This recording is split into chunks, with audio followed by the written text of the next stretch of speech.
And happening right now, a mess and a mystery on the southbound lanes of I-35 after a deadly crash this afternoon. This traffic cam at I-35 and Somerset Road shows the scene and the backup. The crash happening near I-35 South and Casson Drive, just inside of Loop 410. We know 2 people have died in this accident, at least 18 other people taken to the hospital with injuries. Our Avery Everett has been live at that scene over the last hour. So, Avery, where are police focusing their investigation right now? Well, Steve, Myra, police have been looking at that white Camaro behind me, and they say that's what caused this deadly crash. But the 4 suspects that were inside that stolen car got away with a gun. Now, we know that both lanes of the southbound traffic on I-35 are blocked here, and we're told that that will last for the next several hours. But let's go over what we know about this case. You should be able to see our second camera that is at this scene that we have positioned here. So in a post on social media, SAPD Chief William McMahon said this started with a white stolen Camaro. The car was speeding down I-35 South when it crashed into a small transport bus with a trailer. When officials arrived, they found 2 older adults dead. Chief William McMahon said at least 18 people were taken to the hospital with injuries. And when we asked the San Antonio Fire Department, they said 8 people had life-threatening injuries and 13 had minor injuries. The chief said in a video posted on Facebook, they're still looking for suspects. Take a listen. There's 4 individuals that fled from the vehicle. 1 was armed with an AK rifle. Drivers are asked to avoid this area. We got off I-35 South, took Military Drive, and then headed south on New Laredo Highway. So if you're commuting home at this point, if you know someone who's driving home on this point and would normally take the southbound lanes of I-35, that may be an alternative route. As soon as we learn more about the people who passed here and the conditions of those other people that were injured, we'll keep you posted on KSAT.com. Reporting live, I'm Avery Everett, KSAT 12 News. Thank you, Avery. A man convicted of killing a San Antonio police detective in an ambush-style murder wants to get off death row. The appeal process for Otis McKane began today. Today's hearing could be the first of many steps to determine whether McKane's death sentence stands. Erica Hernandez has covered this case from the very beginning, and as she explains, McKane believes he did not get a fair trial. Fully shackled and silent, Otis McKane is no stranger to the courtroom. In 2021, KSAT's cameras captured the moment McKane elbows a bailiff while he was being escorted. Thursday, McKane returned to the courtroom for what would be the beginning of a long appeals process. He was convicted for shooting Detective Benjamin Barconi twice in the head as he sat in his patrol car outside police headquarters on November 20th, 2016. Prosecutors called it a carefully planned ambush. Jurors deliberated just 25 minutes before finding him guilty.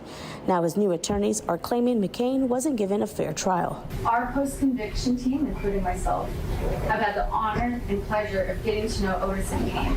Attorney Sarah Brandon says that during his trial, the state presented false evidence and his attorneys didn't do their job. Mr. McKane's trial team had a legal and ethical obligation to undertake as full investigation as possible into their client's life. They did not. As far as testimony, the court has heard from a friend of McKane's and a forensic psychologist who wasn't used by the state 4 years ago. Apparently, his analysis was different from the doctor that was used in trial. Now, this hearing will go into Friday, and then Judge Ron Ronhell will give a recommendation to the Texas Court of Criminal Appeals, and then they will decide what happens next with this case. At the Keanu Reeves Justice Center, Erica Hernandez, KSAT 12 News. We continue the process of recovering bodies, of removing debris, of rebuilding, and the early process of getting people back into homes.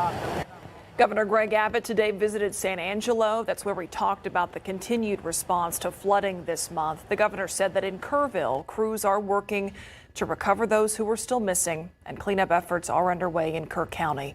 He also said the death toll continues to rise. In Kerr County, 116 people have died as a result of the July 4th flooding. Statewide, that number is now at 135. Remembering those who lost their lives, next week Ingram ISD will host a candlelight vigil for the lives lost in the Hill Country floods. It's scheduled for next Wednesday, July 23rd. It's going to take place at the Ingram Tom Moore High School softball field. According to the district's Facebook post, the vigil will start at 7:30. Those who plan to attend are encouraged to bring a lawn chair and carpool. In the aftermath of the Hill Country floods, there have been so many questions about whether warning sirens could have saved lives. In Comal County, they've been testing those sirens all day long today. Sarah Acosta shows us how those sirens work and why that testing is crucial. You see that tower behind me? It's the first siren out of 9 placed along the Guadalupe River. We are at that first crossing at River Road off the Guadalupe River at the Rockin' R. Just take a look at this map and you can see where all 9 sirens are placed along the Guadalupe River in Comal County. Some are at low and high river crossings, some are not near river crossings at all. And by the end of the year, the county says there should be 10 installed. For many years, they have had sirens here, but this is a new system that the county spent $1.9 million on and has been working on updating its antiquated system for a year. They can be triggered by one another, water, or remotely by the Comal County Emergency Management Office. Having the water set them off is fine, and that's what they're designed for. But if I can give somebody, folks that are down here 10 minutes or 15 minutes a head start, we're going to do that.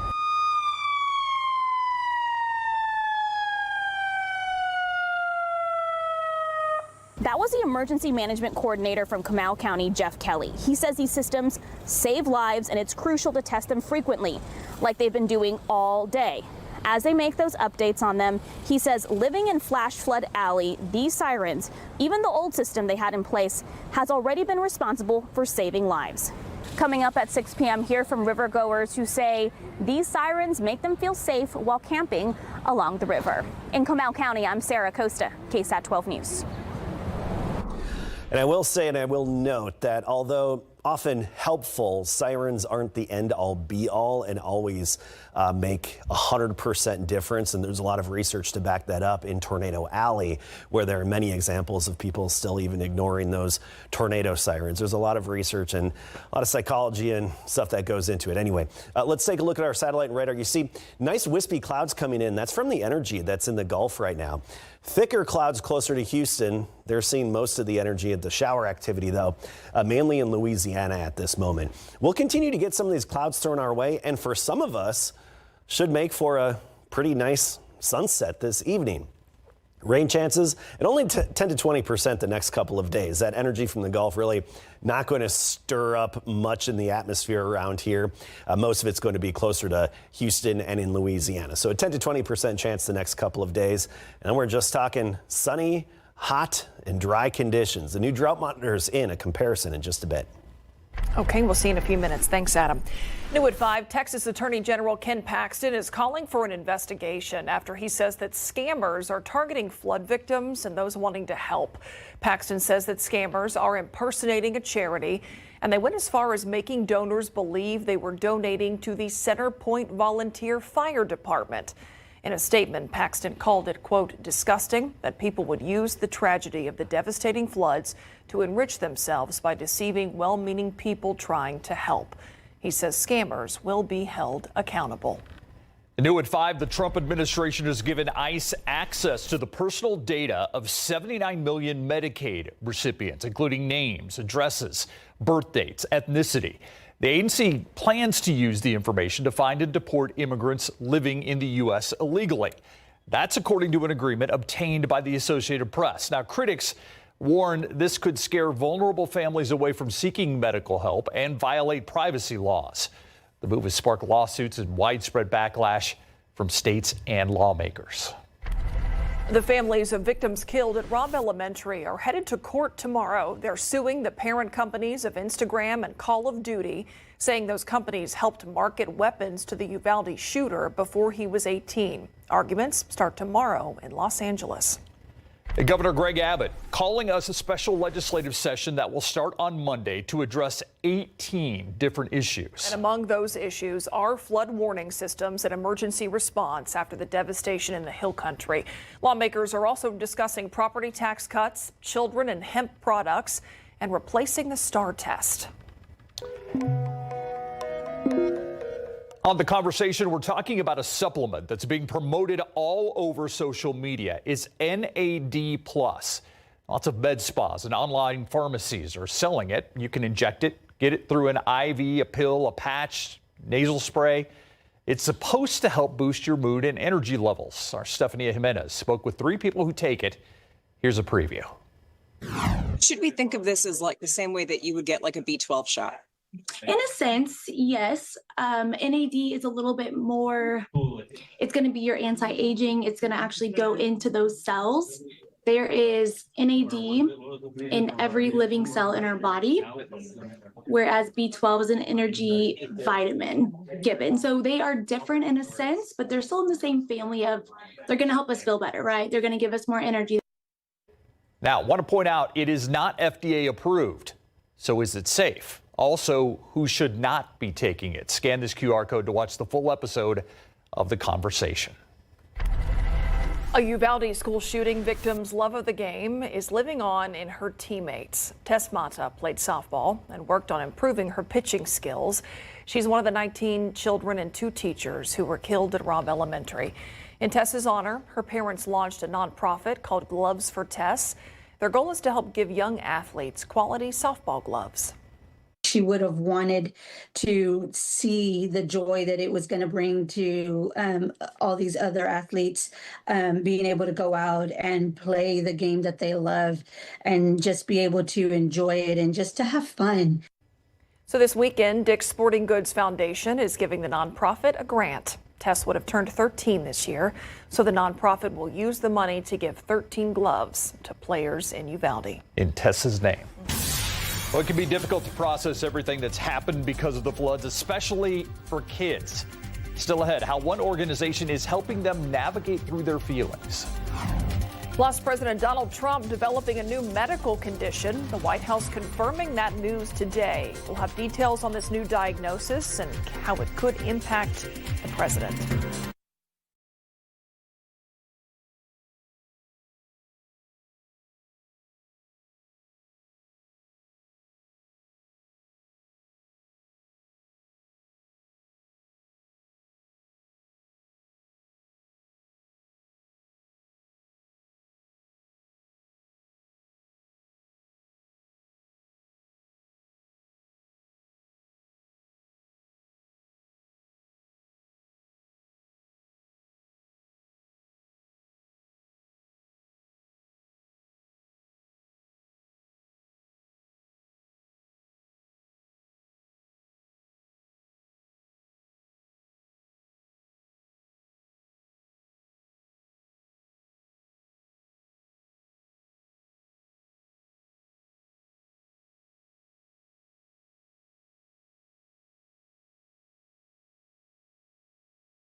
Coming up tonight on the news at 6 o'clock, first responders in need of help themselves, how firefighters in Center Point are recovering after their station was flooded nearly 2 weeks ago. Today at 6.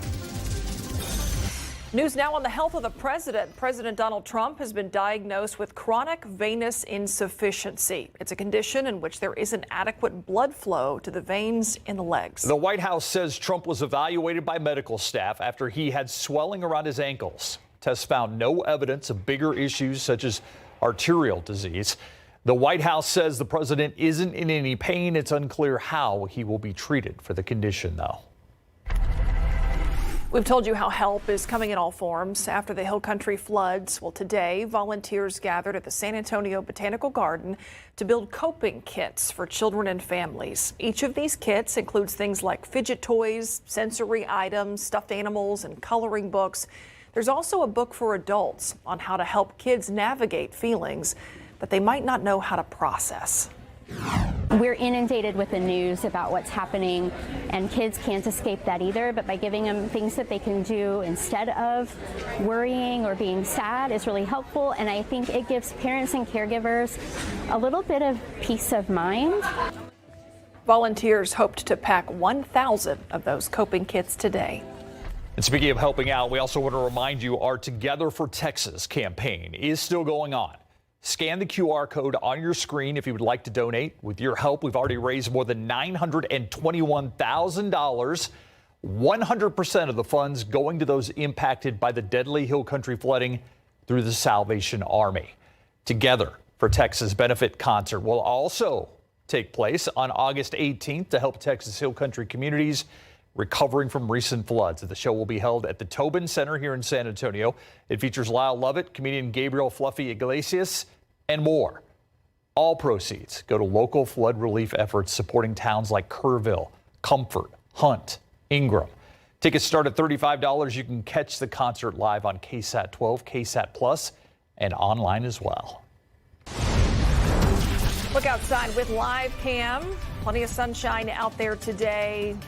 Yesterday, we wanted to say no clouds in the sky. We got a few wispy clouds out there, but really no significant rain to speak of, Adam. No, and that's a good sign for now. We do have the nice wispy clouds that will give some of us, I think, a really nice sunset this evening because of that upper energy over the Gulf that's being thrown our way. We're getting some clouds from it. So let's go right to the pattern that we have in place and notice that weak upper disturbance that's just skimming along the Louisiana and now just about Texas coastline. This is not a tropical system. This is kind of a standard upper level ripple in the flow burst of energy with some tropical moisture in place because it's over the Gulf, the warm waters of the Gulf that then evaporate up into the air and are fuel for showers. So the rain so far has been over Louisiana, and they're going to get most of the rain from this. It's going to head westward, though, the upper level rain-making energy. And into tomorrow, most of it's going to be closer to Houston, Galveston, Beaumont, Port Arthur, parts of far east Texas there. We could get a shower or two, especially in some of our eastern counties. Gonzales County, Lavaca County, DeWitt County, even Cards County could get some of that activity. I mean, it's a 10 to 20% chance of a few showers and some of that rain-making energy working our way. By Saturday morning, still most of it off to the east of us between San Antonio and Houston, but we can't rule out a 10 to 20% chance of a few brief showers Saturday morning, but nothing significant and nothing that could cause any flooding around here. I want to go back to 2 months ago with our drought conditions, and you see the very large exceptional drought area. I'm going to outline it in white. And being Thursday, we now have the new drought monitor that came in earlier this morning. Here's the comparison for you. Look at that change. Significant drop. Obviously, we would take drought over the lives lost along the Guadalupe River, but this is the latest situation when it comes to the drought and the new data. Now it's just Medina County around here that has the exceptional drought. And we are in a dry stretch that's coming our way, so a lot of sunshine. And actually, July hasn't been all that warm. All the blue days here on the calendar indicate afternoon high temperatures below average. And the gray is, within a degree or two of the average high temperature. So far, we've been right near or below average temperature-wise. That's going to be changing a little bit, though, in the days ahead. Right now, not overly hot by our standards in July. 95 Santa Maria, 93 Eagle Pass, Del Rio 94, Bernie 91, New Braunfels and Seguin both at 96. 100 again this afternoon. Kelly Field, Port SA area, but that's the exception, at least locally speaking. Bandera 93, New Braunfels at 93. So otherwise, fairly standard temperatures for mid-July in our neck of the woods. At the airport right now, 97, be 10 degrees cooler by 9 o'clock at 87. And then 11 p.m. we're down to 82. And tomorrow's going to be very similar. I think just trimming off 1 or 2 degrees. 75 in the morning, 95 tomorrow afternoon. And that 20% chance may even be a little aggressive and a bit of a stretch. But we just can't rule out 1 or 2 brief showers from the upper energy that's headed mostly to Houston, but a little bit our way. Tomorrow afternoon, mostly in the 90s, but in the hill country, some upper 80s to right near 90. For example, Rock Springs, 88 the high. Now, next week, it's back to what we're more accustomed to in July. Nothing but sunshine and afternoons just flirting with 100 in the upper 90s. Okay, thanks, Adam. All right, so the Steelers make a big signing. What does that have to do with the Cowboy? A lot, right, Mary? Yes, it's just another offseason where we are waiting for the Cowboys to finish their contract negotiations. And Micah Parsons wondering what that TJ Watt deal means for him. And Alamo Heights girls golf proving they are a top team in the nation after their latest performance at Pinehurst after the break.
The Lee influence on the Alamo Heights golf program will be forever felt.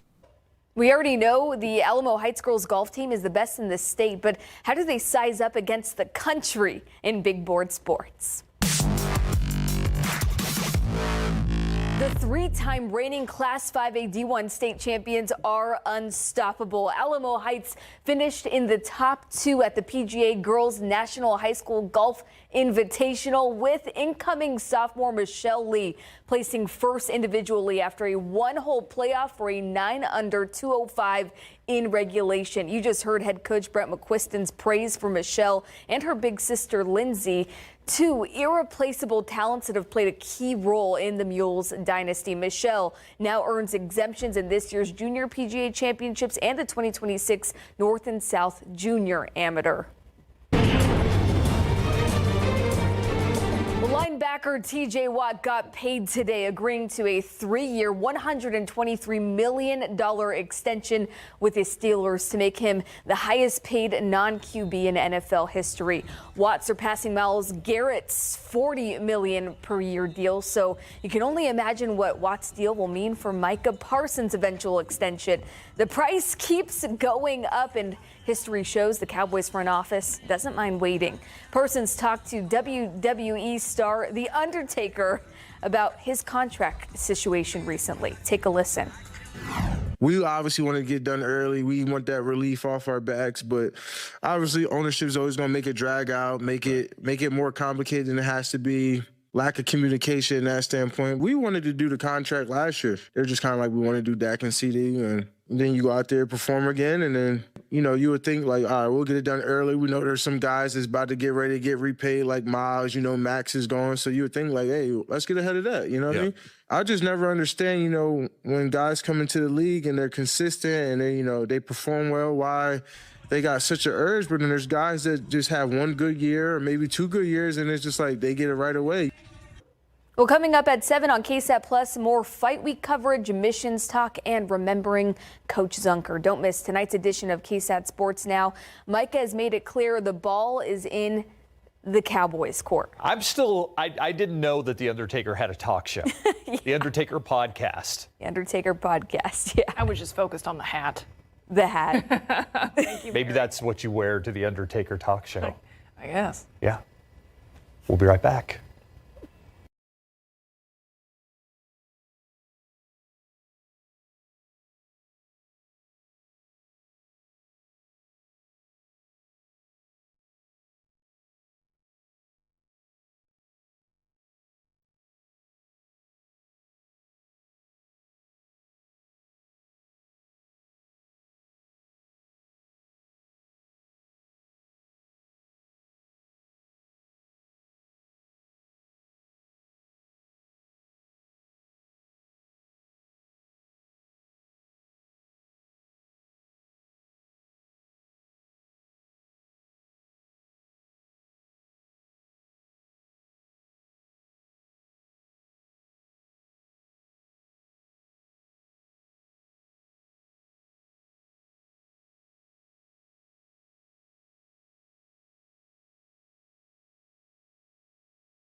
Before we go, I want to give you an update happening right now. I-35 southbound will remain closed after a deadly crash involving several cars and that shuttle bus. The crash happened near I-35 South and Casson Drive, just inside Loop 410. We know 2 people died, at least 18 other people taken to the hospital with injuries. The police chief told us this all started with a white stolen Camaro that caused all of this wreckage you see here. We also know that 4 people got out of that car. Officers are now looking for those 4 people, one of them believed to be armed with a gun. We're continuing to follow this and we'll bring you any updates.